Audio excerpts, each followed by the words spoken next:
বছৰত আমি আজি 28 কোটি টকা খৰচ কৰি স্পোৰ্টস ৰিহেবিলিটেশন আৰু পাৰফৰমেন্স সেন্টাৰ এটা স্থাপন কৰিছো।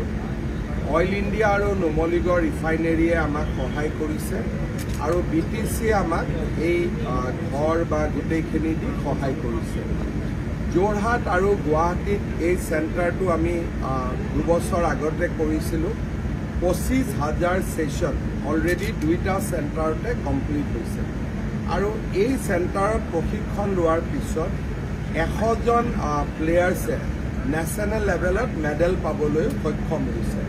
কোকৰাঝাৰ যিহেতু অসমৰ এখন ক্ৰীড়াৰ দৃষ্টিভংগীৰে খুব আগৰণুৱা জিলা, মই ভাবোঁ যে কোকৰাঝাৰত এই চেণ্টাৰটো স্থাপন হোৱাৰ লগে লগে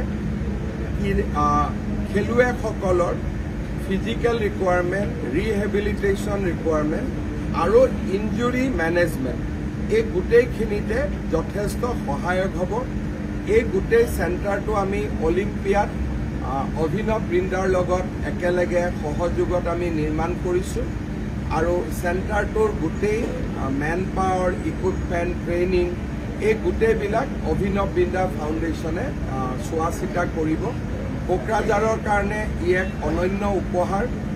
ইণ্ডিয়াৰ কোনো ষ্টেটতে ইমান এডভান্স স্পোৰ্টস ৰিহেবিলিটেশন সেন্টাৰ নাই, ইঞ্জুৰি ম্যানেজমেন্ট সেন্টাৰ নাই।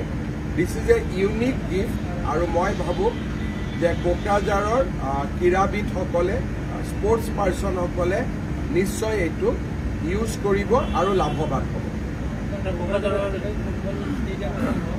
টেণ্ডাৰ চলি আছে, এই বছৰতে কাম আৰম্ভ হৈ যাব। 125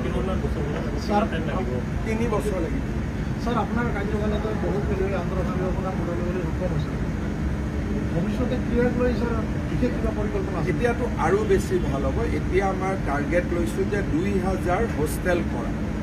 খেল মহাৰণ বা গ্ৰাউণ্ড লেভেল কেম্পেইনত আমি যিমান প্লেয়াৰ দেখা পাম তেওঁলোকক আমি চৰকাৰী খৰচত হোষ্টেলত ৰাখিম, ট্ৰেইনিং কৰাম আৰু এটা আমাৰ লাৰ্জ প্লেনিং এটা আমি কৰিছোঁ আৰু এইবাৰ বাজেটত তাৰ বিষয়ে এনাউন্স হৈছে।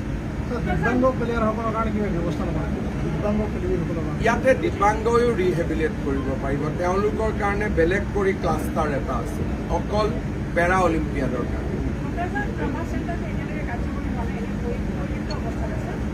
মেডিকেল কলেজতে কৰিব লাগিব, বহুতকেইটা চেণ্টাৰটো চলাব নোৱাৰি। মই চেক কৰি দিম কিয় কৰি আছে বুলি। হ'ব।